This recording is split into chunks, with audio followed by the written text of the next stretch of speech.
Hey guys, welcome to the video. Salt here. Today we're going to be going over the melee weapon, the Coda Motovore. But before we start, let's go over our commenter board. The first and top commenter of the last video was Montero U, and our recent channel supporters are WhoopDeWham, Nice Bear, and Colonel Suro 6. Thank you so much for your support. Unique and interesting things about the Coda Motovore is its unique trait here.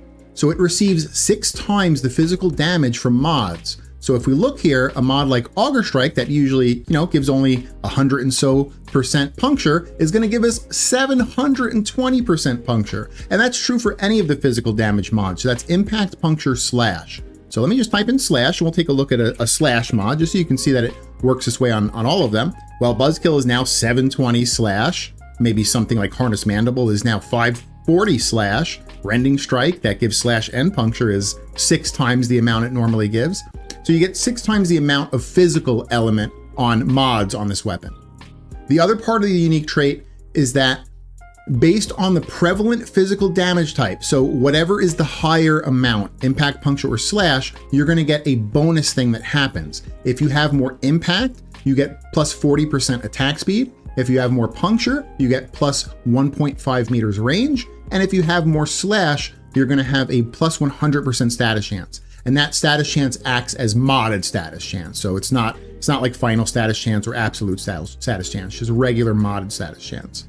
Now, right off the bat, right off the get-go, the Coda Motovore, its stats, these are going to be a little bit skewed here just because I actually have a puncture mod on, but the stats are almost all the same except for slash is 0.4 instead of 0.3. So right off the get-go, it's slightly favoring slash until you put something on there to change it.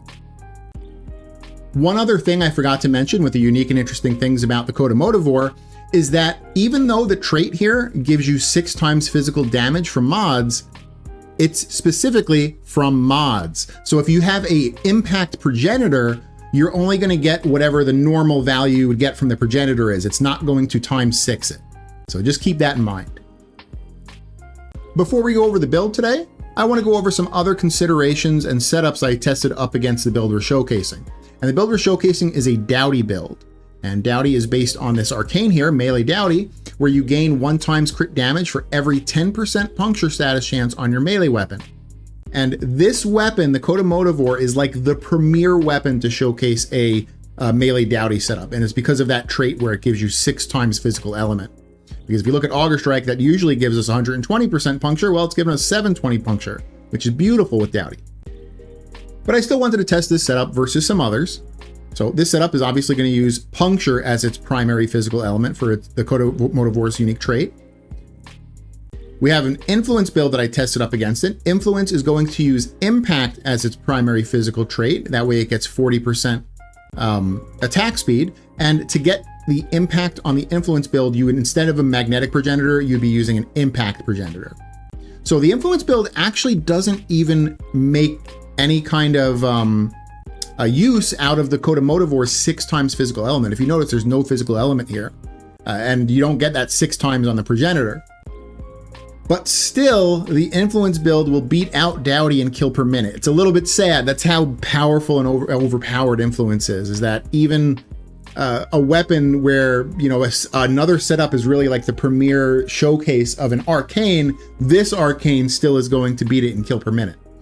However, why do I not suggest using an influence build? Well, it's because like every friggin' melee weapon in the game uses influence. So if you have any melee weapon that even gives you like a little boost towards maybe single target or some other kind of use, go with that instead of influence, because you could use any other melee weapon and make an influence build on it. So our build that we're going to be showcasing today is more single target focused. It's still good at killing trash as well, just like influence is. It's just that influence is ridiculous at killing trash. And so, yeah, don't go with an influence setup because you can go with influence on any other build. And so I just threw away this influence build. I'm like, I'm not going to showcase this one. So then I wanted to do an exposure versus Dowdy. And this is a more serious test because exposure is really damn good at single target and Dowdy's really damn good at single target. So I wanted to know, well, which one is better?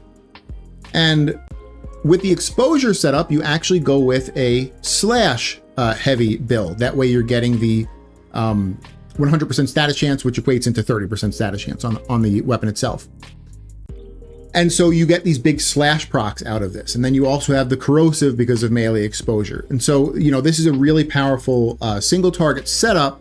A lot of the damage though is back weighted into those dots. You know, you get a lot more upfront damage out of Dowdy rather than exposure. A lot of exposure's damage is from those slash procs. And when I was doing testing today, me and Montero, we were basically staring at the screen as I was running through hitting enemies, and we were trying to pick out damage numbers, and we were, you know, writing them down and trying to see like what the averages were for Dowdy and exposure. And the red procs we were getting from Dowdy were much larger than exposure, to the point where I don't think exposure's slash proc damage that you would get afterwards even makes up for, you know, just the amount of raw damage you get out of Dowdy. So at the end of the day, I do believe Dowdy is the better single target build over exposure. Now let's go over the build. And I'm not sure if I mentioned this before, but we're going to be going for a magnetic progenitor.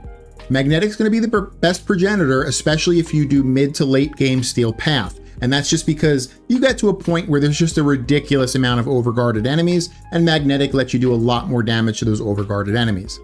However, if you never really intend to do super late content and you're just always doing like 5 or 10 minutes in a mission, then I would say probably heat would be the best option here. So heat progenitor if you do early content, and magnetic progenitor if you do more mid to late game content. So now let's go over the mods. We have Auger Strike for plus 720% puncture. Again, like we were saying, this is a weird mod that doesn't go on most other melee weapons, but on the Coda Motovore, it's beautiful on this. We have Galvanized Steel for crit chance and crit damage. We have Organ Shatter for crit damage. We have Gladiator Might for crit chance and crit damage. We have Condition Overload for flat damage per unique status affecting the enemy. In the slot that we usually put a attack speed mod, I made some considerations here. If I go over here and I take off Gladiator Vice, if you notice it has an average attack speed. Normally weapons that have an average attack speed, I will use Berserker Fury for 70% attack speed over Gladiator Vice that only has 30% attack speed. However, because the Coda Motovore, and especially the Dowdy build here, is so focused on that crit damage, you also really want to focus on crit chance, because if you can get to higher tiers, then that crit damage also does more damage as well. And so I think specifically for the Coda Motovore, even though we have an average attack speed, and any other weapon we would probably do Berserker Fury on it because of that, we're going to be using Gladiator Vice instead for a smaller amount of attack speed, 30%, but we get 110% crit chance as well. Then we have Blood Rush for 440% crit chance, Weeping Wounds for 440% status chance. In the stance slot, we have two options here. We have Shattering Storm and Crushing Ruin. You'll start with the polarity for Crushing Ruin. However, Crushing Ruin versus Shattering Storm, Crushing Ruin is slightly better in all of the combos than Shattering Storm is, except for the forward block. The forward block Shattering Storm is slightly better than Crushing Ruin. All of the differences in damage, though, are kind of slight between these two. I would really just suggest you trying out the combos and seeing which one you like the best. I'm going to be keeping Crushing Ruin on just because it is slightly better than Shattering Storm in all of the combos. Plus, you start with the polarity, you know, as well, so you don't really have to change it. In the Tennokai slot, we're going to be using Disciple's Merit. This is going to enable a Tennokai attack after every 4 melee hits. And then in the Arcane slot, of course, we're going to be using Melee Dowdy. This is how you build out the melee weapon, the Coda Motovore. I hope you guys liked it, and if you did, consider leaving a like and subscribing for future content. So now we'll have a 5-minute portion showcasing the weapon, and when that's done, we'll come back to the orbiter and give it our final thoughts. So I'll see you guys again after the gameplay. Alrighty, we're about to start this gameplay portion up here. Let's go ahead and hack the terminal. We'll get into the Coda Motovore. Now, of course, like usual, I'm using one external when I do a melee build, and that's going to be my pet priming for me. And that's because pretty much every melee weapon in the game, minus 1 or 2 types, are going to use a mod called Condition Overload. And Condition Overload requires you to prime for it to work. And so I just use my little pet to prime for me.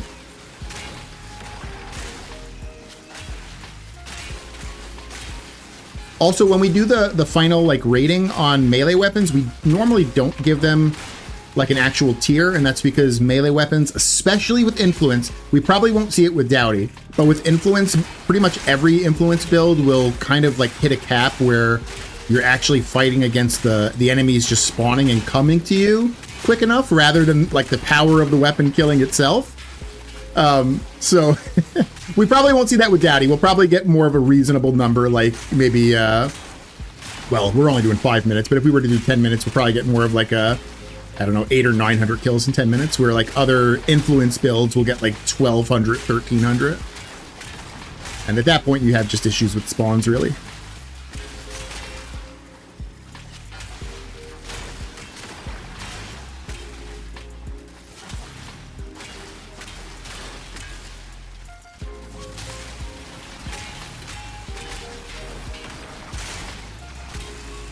You know, you could still go with the influence build that I showed briefly there.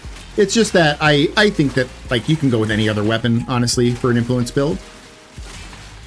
This weapon works so nice with Dowdy that it would really be a waste not to go Dowdy on this, unless you don't have Dowdy, right? Like if you only have influence because maybe you've heard influence is just so powerful, so like that's the first melee arcane you got. Yeah, you can go with influence build on here. You'll have more kill per minute than you will single target, but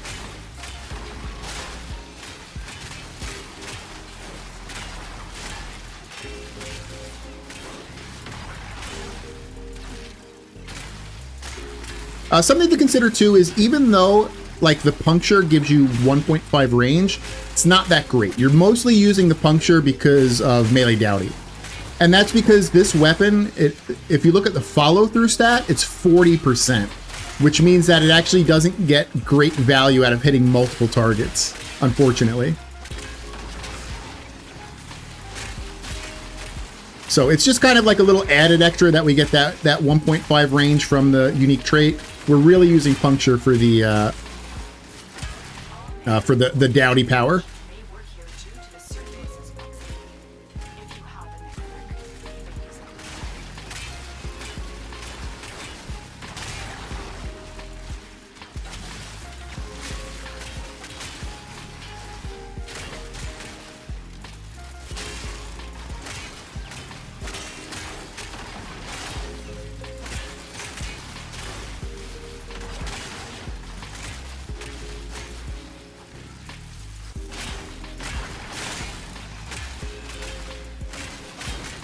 Now, even though influence builds are really overpowered and they do really good for trash killing, it's really a trash killer.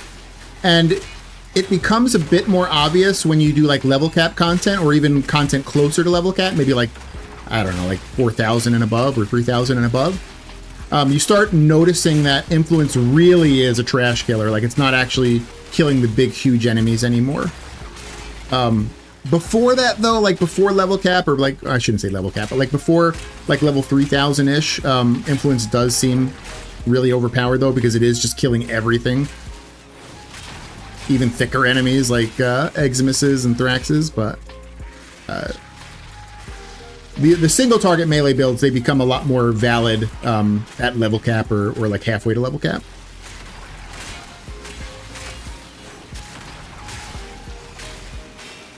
There's other good single target arcanes too. They're just a little bit more situational. Like I believe there's one that is based on your shield amount. Like that could be really good, but it's really situational on your Warframe.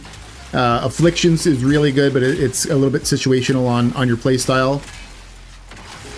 So the best general single target ones that work almost all the time are Exposure and well, not Dowdy. It works really good on this weapon. But Exposure is usually the one that's like generally good at single target, without having to add too many extras. The only thing it requires is that you cast one ability every 25 seconds, which is not too bad. But on the Motovore, you got to consider Dowdy versus Exposure, and Dowdy will win it out, beat it out. All right, we got Thraxes here. Boop. That guy, actually, we got both of them out. Very nice. And try not to miss too many Raplack shots here. Ooh, I think I hit them all, actually. All right, so that's 5 minutes in. Let's check our kill count. All right, 379. You could see here, this is the difference between, you know, a non-influence build. Influence would probably be 5, even 600, honestly, because at 10, influence builds are typically hitting 11, 12, 1300 even. So you would probably assume that at 10 minutes, this is 379. You usually get a little bit less kills in your second 5 minutes, so yeah, maybe like 750-ish you'd probably be hitting. So, less kill per minute, but more single target. All right, let's go back to the Orbiter. Welcome back to the Orbiter, guys. So let's give our final thoughts on the Coda Motovore. Well, this is a really good weapon for single target damage. It feels like the Melee Dowdy Arcane was made for this weapon, or this weapon was made for the Melee Dowdy Arcane, one or the other. You could technically use an influence build on this weapon. You could make it good for kill per minute instead of single target. It's just that you can do that on any other melee weapon in the game. And since this melee weapon actually has something that gives it a niche, instead of just another influence build, why not go with that niche? Why not go with that Dowdy build, embrace the full single targetness of this weapon? That means that this is going to really be the weapon you'll look at doing like Demolist missions with, Disruption, I should say, or high content, right? Like maybe like level 3, 4,000 and above, where single target actually starts being really good versus just influence zapping everything. So that's my take on the weapon. Tell me what you guys think. Again, thank you so much for watching, and I hope you guys have an amazing day. All right, bye.